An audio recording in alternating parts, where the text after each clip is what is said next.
but from within. In a chilling escalation that could alter the course of global politics, Iran has officially issued a deadline to the United States, an ultimatum that leaves no room for ambiguity. According to Iranian state media and corroborating diplomatic sources, Tehran has demanded a definitive U.S. response to its latest security and geopolitical conditions within 72 hours. The gravity of the situation cannot be overstating. The language used by top Iranian officials is aggressive, calculated, and seemingly final. From within, this development comes amid weeks of surging tensions in the Strait of Hormuz, proxy attacks across the Middle East, and intensified sanctions. With the deadline now public, the global community braces for impact, if unmet or ignored. But from within, Iran warns that military consequences will follow immediately. Within, the threat of direct war between the two nations, something that had remained in the shadows for decades, is now glaring in the daylight. Impossible to dismiss or downplay any longer. The United States, for its part, has not yet issued an official reply to Iran's ultimatum. However, internal reports suggest a flurry of high-level meetings between the Pentagon, State Department, and intelligence agencies. From within, sources within the Department of Defense have confirmed that military alert levels in the region have been raised, with naval assets repositioning closer to critical choke points. Meanwhile, from within, satellite imagery has shown increased Iranian troop movement near the western border and around key nuclear facilities. Experts suggest that both sides are preparing for an imminent clash, even as diplomats scramble behind the scenes. President Biden, but from within, who faces increasing pressure from both hawks and doves within Congress, has so far remained tight-lipped.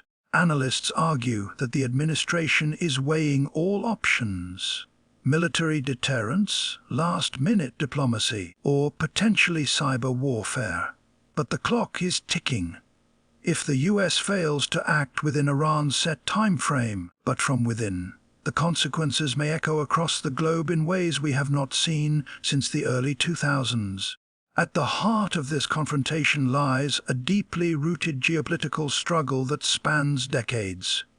Since the 1979 Iranian Revolution, relations between Tehran and Washington have been strained, occasionally warming, but mostly marked by suspicion and hostility.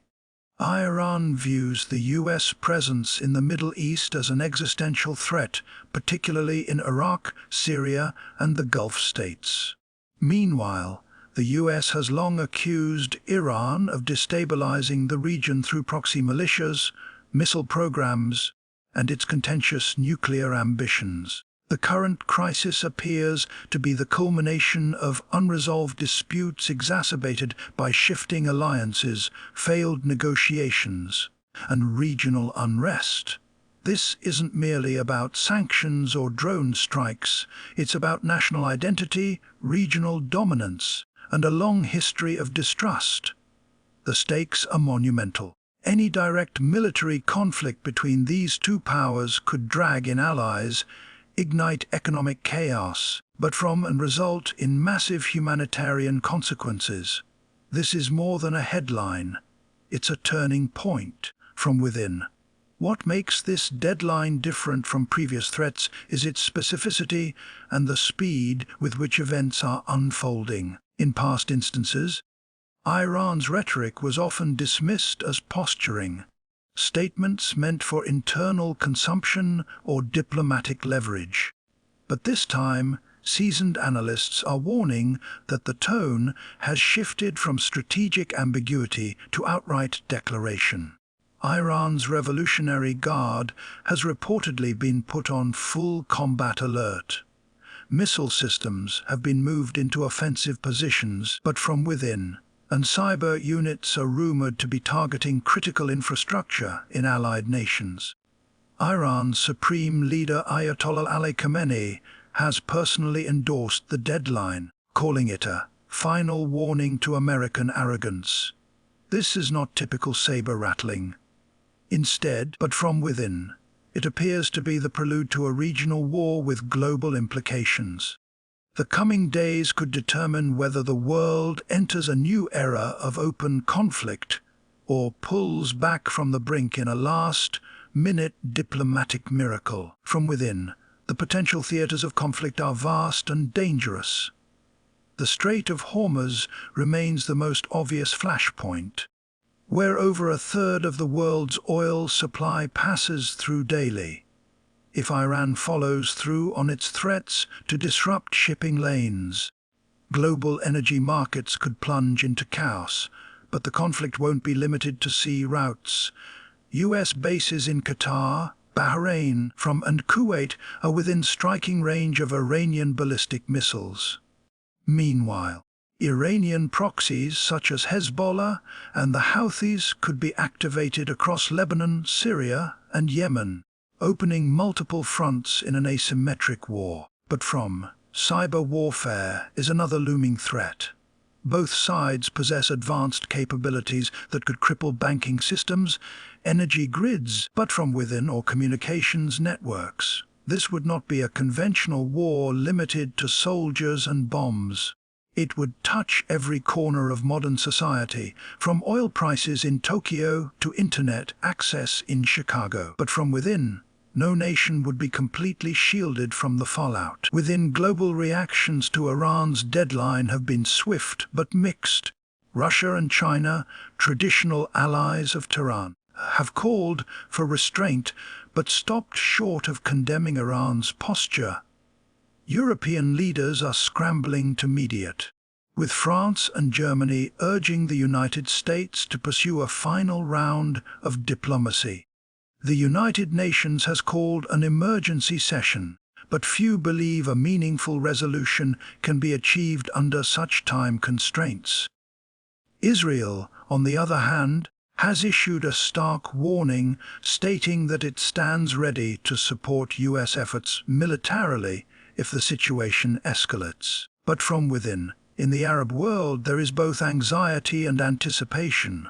Some Gulf states fear being caught in the crossfire from within, while others view the showdown as an opportunity to realign regional power. Markets have already reacted, with oil prices spiking and investors retreating to safer assets. The world is holding its breath, watching for the next move from either Washington or Tehran. Amid the geopolitical maneuvers and military posturing, millions of ordinary people are caught in the crosshairs. In Iran, citizens brace for possible U.S. airstrikes and further economic strangulation.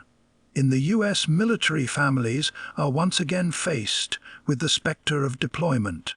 Across the Middle East, civilians in Iraq, Syria, and Lebanon fear a return to full-scale war, displacement, and destruction from within. Humanitarian agencies are on high alert, preparing for potential mass casualties and refugee flows. The mental toll of such a looming conflict, after years of pandemic, inflation, and instability, cannot be ignored. War is not just fought with weapons, but with fear, uncertainty, and trauma. No matter how strategic the calculations may be for leaders and generals, the human cost is incalculable. Every delay, every miscommunication, and every provocation risks plunging millions into suffering. But from within, it's a grim reminder that the people who suffer most in war are rarely the ones who start it. As we move closer to the deadline, disinformation is also becoming a powerful weapon. Social media is flooded with conflicting reports, unverified footage, and AI-generated propaganda. Each side seeks to control the narrative and win hearts and minds both domestically and internationally. But from within, Iranian outlets portray the United States as a crumbling empire desperate to maintain relevance through force. American media emphasizes Iran's authoritarianism and regional aggression, but from within, this battle over perception adds yet another layer of complexity. In the digital age, truth becomes harder to discern from within, and misinformation can spark panic or even trigger premature military action. But from within, cyber units are not just hacking infrastructure, they're also infiltrating minds. The importance of reliable journalism and cautious reporting cannot be overstated. In a moment this fragile, one false headline or manipulated video could tip the scales. The information war may not replace bombs and missiles, but it certainly sharpens their edges and accelerates their use. There is also a political dimension at play within, particularly for the Biden administration. With an election on the horizon, from within, every decision made in response to Iran's ultimatum carries massive political risk. Within, a show of weakness could alienate voters and embolden adversaries. A show of force could spiral into an unwinnable conflict, draining resources and lives. Iran, too, is navigating internal political pressures, but from within, with hardliners gaining ground and public dissent simmering beneath the surface. But from within, both regimes are operating in high-stakes environments where perception is power and compromise can be deadly. Within, diplomacy becomes even harder when leaders are playing to their domestic audiences, not just their global counterparts. This adds urgency to the timeline. Behind the scenes, negotiators may still be talking, but the space for maneuvering is shrinking.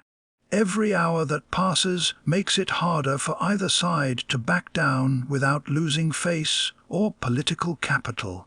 It's a volatile blend of ego, strategy, and desperation. Military analysts are now running war games around the clock. Scenarios range from limited strikes to full-scale invasion, with each option carrying a cascade of consequences. Some simulations suggest that even a short, decisive conflict would destabilize the Middle East for years. Within, others predict global economic collapse if energy supplies are disrupted. The worst-case scenario, nuclear escalation or a multi-nation war, remains unlikely but not impossible. But from within, the mere fact that such options are being actively modeled speaks to the seriousness of the moment. But from within, retired generals and think tank experts have begun appearing on every major network. From within, offering grim assessments and conflicting solutions. Some advocate for a preemptive strike to neutralize Iran's capabilities. Others warn that any such move would be a strategic disaster. What's clear is that no option is clean, simple, or safe. Every path forward comes with costs, some of them irreversible, and the window for choosing that path is closing rapidly. In this climate of brinkmanship, the role of back-channel diplomacy becomes even more critical. Historically, even the most hostile nations have found ways to communicate behind the scenes. Switzerland, Oman, and Qatar are reportedly serving as intermediaries, passing messages between Washington and Tehran in a desperate bid to buy more time. These channels have, in the past, diffused crises at the 11th hour.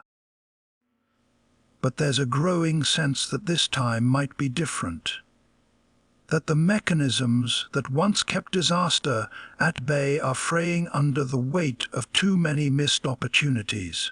From within, the breakdown of trust has made even indirect dialogue fraught with misinterpretation. Still, there's a glimmer of hope. From within, diplomacy thrives in darkness, and what's invisible today might become decisive tomorrow. From within, the question is whether those efforts will bear fruit before the deadline expires. If they don't, the world may wake up to headlines that read not just of threats, but of war itself. For now, all eyes remain fixed on two capitals, Washington and Tehran. Behind closed doors, from within, decisions are being made that could change the course of history. The next 72 hours may prove to be among the most consequential in decades. The world stands at the edge of a precipice, staring into the unknown, Whether through strategic calculation, diplomatic genius, or sheer luck, a way must be found to pull back from the brink. If not, we may soon witness the unthinkably, a direct war between two powerful nations, armed to the teeth, entrenched in history, and unwilling to blink. The countdown has begun. What happens next is not just a matter for governments and generals. It's a moment that will shape the lives of millions and echo for generations. This isn't just breaking news. This is a moment of decision, of danger, and of destiny. And it's happening right now.